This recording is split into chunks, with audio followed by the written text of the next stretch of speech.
Hello and welcome to this special edition episode of the podcast to celebrate my book, You've Got This. I hope you have. Today we're going to catch up with Connie Nam, who is the founder of the gorgeous jewellery brand, I'm wearing the earrings now, Astrid and Miyu. Connie founded Astrid and Miyu from her kitchen table in 2012 because she wanted to be able to share high quality pieces of jewellery with people that didn't cost the earth. Since that time, she has expanded to 25 stores and concessions all over the world, including the UK, Amsterdam, Ireland and New York, and has also got spaces in Selfridges and Harrods. She's also the lady behind the Unboxed podcast, which is brilliant. In addition, she's now expanded her offering to not just jewellery, but also piercings and tattoos. I'm so grateful for her for being part of the podcast and, of course, part of the book. I hope you really enjoy this one. I'll catch you on the other side. So, can you start at the beginning? Because I've been obviously reading about you and I would love to know why you started your business and what was your big vision for it as well? Because obviously you've come on a huge amount since, again, from my research, you started with like a £500 website in your flat. And obviously now you've got stores, piercing studios all over the world. So did you have that vision when you started? Yeah, kind of, but it's definitely bigger than what I had anticipated because back then it was just step by step. I obviously had a vague idea of what I wanted to do. So I'll start from the inspiration. So I've always loved jewelry. When I was growing up, I used to travel around with my family, and my favorite pastime was going to markets and boutiques with my mom and vintage jewelry stalls. And my mom would always pick things up. She had so much jewelry, and there's when I go back home, I always go through her jewelry box as well. And I just love that feeling of haggling with the shopkeepers and that warmth and that personalized touch. But when I tried to buy jewelry, new jewelry on the high street, the experience was completely different. Everything was under the glass, even though it wasn't, luxury. And people were in black uniforms, and it was a bit too formal. So I wanted to bring that fun and excitement into jewelry. And I felt like there was a lot of excitement and fun and fashion in apparel or shoes or bags, but not in jewelry. Jewelry was a very traditional, I think still so. There's a lot more brands out there compared to when I started, but jewelry is still slightly more traditional, slightly more stale. There's less innovation. So I thought there's room for this. I used to also go to this little boutique back home in Korea. I used to stop by all the time because the owner was always there. She was so engaging, and the jewelry happened to be beautiful, but it was just the experience, that feeling of warmth. And I think jewelry always has a special meaning for everyone. So that's the reason why I started jewelry. It was a combination of my passion and that sentimental value, and also I guess gap in the market in a way. For that experience, like warmth, but also that kind of entry luxury where you can get good quality jewelry at accessible price points, because it was either you go to Topshop at that time or ASOS and you go out clubbing and things break, or you go to a very high-end jewelry brand like Tiffany, which is completely inaccessible for most people. Amazing. So when you started on a really small scale. And I think that's a really important point, because some people think that if they're going to start their own business, they need to just go absolutely all in, quit their job. But I think, one of the great things about what you've done is it shows that you can start small and then you can build as you go. Yeah, I think it's so important to think about those immediate steps for an entrepreneur, and just bear in mind it takes time to build a brand. And it's so much more important to have a concrete plan to acquire the first 100 customers than to think about the vision all the time. Obviously, it's really great to have a vision and a direction, but it will take a really long time. I think patience is so important, and taking those small steps and celebrating those small steps along the way. Definitely. Now, along on your business journey, obviously you've opened shops, you've got the brand lab, you've got all sorts going on, you've got piercing studios and all sorts. But what sort of blocks did you meet along the way that you had to perhaps work really hard to get round or think about something differently? Yeah, so many things. I think the first block was getting the retailers to buy into the brand, because the brand was really young and retailers want a proven brand. So we started off, I started off selling like anywhere so I can make ends meet. So I was like initially on Etsy, not on the high street, Wolf and Badger, anywhere I could get that awareness out there. And then when I could afford it, I kind of like pulled everything back and then really focused on the brand and then started pitching to Selfridges and these retailers that I always wanted to get into. So that's one thing. But again, it takes a lot of time and patience to build that up. So just thinking step by step rather than thinking like, oh, I want to target Selfridges right now and being disheartened is probably very important. And then another blockage was funding. So I started the brand with my savings. So I luckily had some savings from my finance career. So I ran the business for 3 years without any external funding. And then 3 years hit when I felt like the brand was having traction and I wanted to open a physical store because I had operated a couple of pop-ups and they always did so much better. People wanted to see things in real life. And that was the whole premise of starting the brand. I wanted people to experience that warmth. So opening a store was always a dream. However, I didn't have the money to, invest in the capex and the rent, so I had to go raise money, and it took me 6 months to get that funding. It wasn't big. I was trying to raise $500,000, just enough to cover the rent and the initial capex and a bit of runway. And I guess the trouble with a brand and a female entrepreneur, and I was young at that time, was a lot of investors were middle-aged men, and there was a lot of funding available in tech.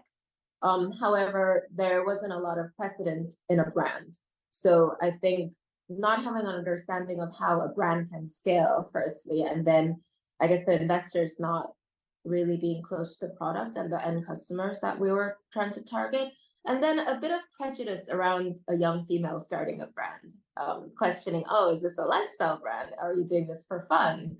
And things like that. So that was like a massive blockage. I eventually did raise funds and I luckily had amazing investors afterwards. And then and then what I had to think differently during the fundraise process was I guess I was very realistic when I was pitching, but I had feedback from someone who had worked in Silicon Valley, and she told me, look, I see so many founders who have done nothing, who just like pitch the dream, sell the dream, and you've actually achieved something. You're making revenues, you've built a brand, but you're way too humble. So and that kind of was I guess a alarm bell for me. I was like, oh, like I need to kind of sell the dream because they want to dream with me, the investors, and I want to lead that. So that was a turning point, and I completely revamped the pitch and really sold the dream and got people excited. When you originally pitched, that was a bit of a lack of confidence or a lack of self-belief, or were you just going at it from a really factual, look, this is what I've achieved, rather than selling the dream? Yeah, I think it was more like factual, what I've achieved, and I focused so much on like, I thought I had achieved so much at that time because we had quite a lot of Instagram following, we had substantial revenues, and we had these retailers lined up. But I guess like pitching that dream that it could be like 100 million pound brand, but I didn't want to bullshit. But then I just needed to shift my mindset, thinking like, this is not bullshitting. This is like pitching the vision and the dream for investors. No, definitely. Now, I think a lot of entrepreneurs, a lot of small business owners, we kind of have the comfort zone, the stretch zone, and then that danger zone. And I think when we really push ourselves, it can be really, really scary thinking about leaving that comfort zone. And I would imagine with all the development, the progression in your business, there's been quite a lot of times when you've really had to leave your comfort zone. How have you felt about that? How have you dealt with it? Have you kind of acknowledged what's happening but embraced it? How have you dealt with that? Yeah, that's such a good question. And this is something that I see a lot of founders go through. So when you're starting a business and when it's small, it's kind of the founder kind of needs to be involved in everything. And then you have a bunch of people who are so good at executing that execute on your vision on every single thing. But eventually, if you were to scale, you have to hire people with the vision in their own areas and then step back and grow up to be a CEO And that was, I guess, a turning point for me. And it was very painful. I lost confidence because I hired these people who are so competent, but I thought, oh, like, where's my role? Like, they're doing things so much better than I am. But then realizing where my role is to think about the future, set the vision, and make sure that the team dynamics is good, and make sure, there's equal weight in all departments and all of these. There's so many things you can be doing, but it's really hard unless like someone tells you.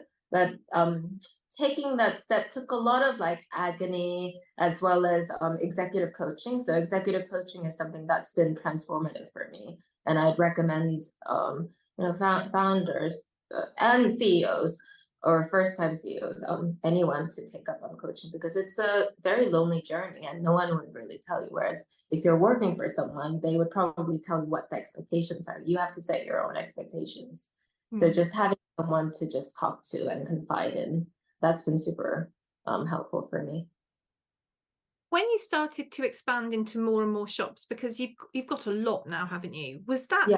quite scary? Because there's lots of talk, isn't there, about how the high street is not having a great time and everything's online now. But I mean, you can't really do piercings and things online. And also, I think there is that, as you said, jewelry, you can get the super cheap and cheerful stuff, which will break, or the super expensive stuff. But actually, you can't feel the weight of it and the feel of it until it's in your hands.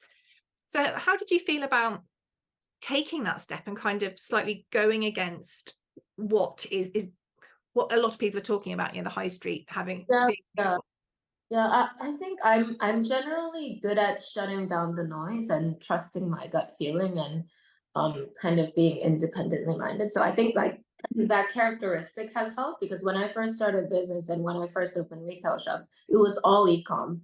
And even like the investors that were giving me feedback were like, you need to get to 10 million revenue before you open a shop, wherever that 10 million came from. But I just knew in my heart that jewelry is an in-person experience and it's a sentimental experience. And I always had that North Star in mind. So I opened the first store. However, like we didn't go, like I had just one store for the longest time. So that the first store, which was in St. Christopher's Place, that opened in 2015. And then we opened a pop-up in Box Park in 2016, and that was a pop-up and it's still running. So it's been a very long-term pop-up, because we've done so well. We kept on rolling our lease, but I mean, up till then it was just 2 stores. And then 2019 we opened in Selfridges. We opened 2 Selfridges concessions, and then that was it when COVID hit. So we only luckily had 4 stores. So it was a very, I didn't take the punt immediately. It was a testing phase. And then when COVID hit, obviously we had to shut down all stores. Thank God I only had 4. When we reopened, that's when physical retail gave me so much confidence versus other brands were experiencing. So when we reopened, our trade was our revenue numbers were back up to speed. It was flat versus pre-COVID, whereas a lot of other retailers were down 70%. So that comparison gave me so much confidence. It was driven by the services that we had, because people were going to hair salons and they wanted some kind of experience, and we were providing that experience, and warm. People just wanted to come and chat to our staff and our people. So that gave me a lot of confidence. So during lockdown, we actually signed our Notting Hill store, and we also signed our Fubert's Place store, because we're able to get a really good deal, because it was locked out and landlords were, very nervous. They thought they would never be able to rent it out. But I just had a lot of conviction, so we opened that. And then all the stores we have, most of the stores we have are post 2021, so that they're very, very new. And you've also now got shops, stores in America and, well, everywhere, haven't you? I mean, did that feel like a big step, or did that feel just more like a natural progression? It was a natural progression, because 2019 we did a couple of pop-ups in New York. We did 3 pop-ups in the hopes that we'll open a store in 2020 out there. And they did amazingly well. And the beauty is we were digitally led, so we had e-commerce data, and we knew that we had a lot of customers out in New York, in particular in the US. So it was a very natural step for us to open our first international stores in New York. Were there any times along your journey where you were worried that your idea was going to fail, or that you were worried that like a shop was going to fail, or a new expansion? Um, I don't think I really think about um failure that much. I mean, I do worry. Sometimes I get anxious, but I try to think about what we can fix, what's controllable. Yeah. I think I rarely think about failure, to be honest. No, I think that's a positive because, again, particularly people at the beginning of their startup journey, I think failure can be quite all-consuming, and that fear of failure can stop Yeah, people yeah, trying or learning or just taking those steps. yeah, And that can be really sad, because if you can kind of take people a step back and say, well, let's look at the actual information here. Worst case, it does fail. What's going to happen? It yeah, might get a bit damaged. I appreciate, the stakes get higher as you move through yeah, business, but yeah, absolutely. Yeah, it's quite an interesting one, I think, and also how people perceive failure. Because actually it can be a brilliant learning opportunity if something doesn't quite work out how you expect, whether yeah. that's an ad campaign or anything. You can learn from it, Mm. can't you? Yeah, absolutely. Just take the learning and see what you can do better. And failure is like, I don't know, like some things might not perform, but I don't perceive them as failure. I just perceive them as small tests that we can learn from. And I think, there are so many things to worry about in the business. And if your energy is so consumed on failure, it's hard to move forward. And I see this in a lot of successful founders that they're super optimistic. They rarely think about failure. And Yeah. Nicola example as well. When I was interviewing her for my podcast, she says like she doesn't dwell on things. She just like thinks, what can we do next? What are the next things we can do?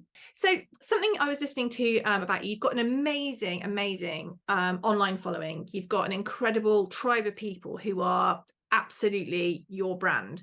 Have you found that online tribe, have they been an integral part in your success? Yeah, absolutely. Yeah, I would say majority of our growth are from online and social media in particular. Yeah, that's been integral, especially when I had very limited budget. When I first launched the business, it was partially press. Press was very important for the growth, but also like influencers and our social media channels. And I also talk in the book about how important it is to grow your tribe. And obviously online is one element. And you touched on the importance of having kind of mentors and coaches. How have you found that has been helpful in your journey? And how have you chosen those people to be part of your inner circle or tribe? Yeah, I guess like there's for me there's 3 or 4 different types of tribe. I might change the number, but one is our investors and mentors who have a bit more experience than me, and also like my executive coach who can give me wisdom and also be a cheerleader and give me a sense of calm a little bit because they've lived a bit more. They're more experienced in life. So that's super important for someone to give me perspective on life and say like, look, like you're overreacting, or like, have you thought about this, or have you thought about that person's perspective? Someone who's bringing wisdom. That's very important. So that's like those people are generally slightly older than me. Investors, executive coach, or founders who've exited. And then I've got a tribe of founders who are very similar, in very similar stage to me, small and medium-sized businesses. So Nicola is one of them, for us to like bounce ideas and also kind of like vent about things. Because no one's going through the same kind of things that we're going through in terms of like whether it be investors, staff, or challenges in business, international expansion. So I think that's very, very important because it could be a very lonely journey. A founder has no colleagues, right? I mean, I've got colleagues, I've got a team, but at the end of the day, I need to show up like with my full self and be a good role model, which could put a lot of pressure on me. And then I've got a really good team within the business. So I've got our core leadership team who are so aligned, and we have so much psychological safety with each other. So if someone's off sick or someone needs to take care of their children, everyone's willing to help each other. So the sum of each part becomes greater than, what that addition is. So that I think is really, really important. And then another is my life partner. I think that is so important in founding a business or running a business or anything in life, because without my husband, like, I don't think I could have done this. He's given me a lot of financial security as well as emotional stability, and that's something that people rarely talk about. And he also challenges me in the right way as well. And how have you gone about selecting these people in your different groups? Because if you have the wrong people around you, it can be incredibly detrimental to not just your business, but to your own mental health, Yeah, happiness, everything else, can't it?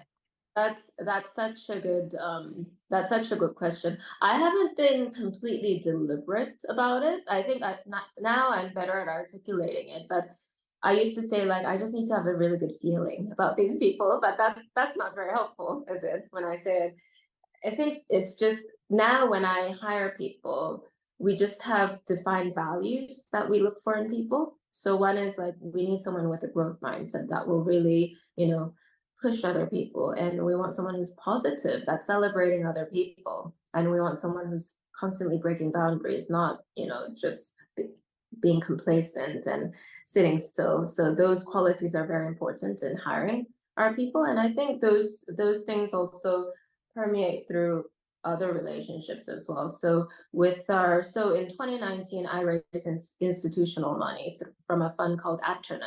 And when I was chatting to different investors, I just had such a good feeling about Marcus, who's the CEO of the fund. He was very wise and very understanding. And he wasn't the typical investor who would just delve into numbers and be analytical. He was very holistic. And like, I think, like, he really cares about me as a person, which is very unusual for an investor. So I think all of these things, and unlike an investor, he's very also good at giving praises, which is, I think, a lot of founders need a bit of boost. So I guess, like, we had values alignments, like he was so yeah, I think a lot of the times investors are a pain in the ass for a lot of founders or business people who are running businesses, but it doesn't need to be if you're clear on what you exactly want from this person. And you touched on mindset there. You said it's important, like when you're looking at people to hire, about, that growth mindset. I mean, how important do you think it is to have a growth versus a closed or a scarcity mindset in business as an entrepreneur? It's so important. So important for business owners and founders, but also the people inside it, because you can't move forward unless you have growth mindset. Mm-hmm. And things are constantly changing and evolving in a growth business. And if they have a closed mindset, they'll be okay in, like, at the point they were hired, but their job description will evolve constantly. And unless they're willing to keep up and grow with the business, it will never work out. No, completely. Also, you've got your brand lab, which is sounds absolutely amazing, to mentor and support small businesses. So kind of taking all that experience into consideration and your own through your own business, are there any tips that you would give founders who really do want to make a success of things, but just feel like things are holding them back from achieving their goals? Yeah, I would say, have a vision and a direction, but think about the immediate things you can do and you can control, and be patient along the way. Yeah, amazing. Is there anything else you'd like to add that I haven't asked you about? No, I think you've covered everything. Yeah, amazing. Thank you so much for having me, Maya. Thank you. Thank you so much for your time. I massively appreciate it. Thank you so much for listening to today's podcast. I hope you've loved it as much as I enjoyed recording it. To find out more about Astrid and Miyu, go to astridandmiyu.com, or you can find Astrid and Miyu on socials. And to find Connie, just go to Connie Nam on Instagram and you will find her there too. And if you haven't got the book yet, you know what I'm going to say. Find it in all good bookshops, or have a Google and find it online too. Thanks so much.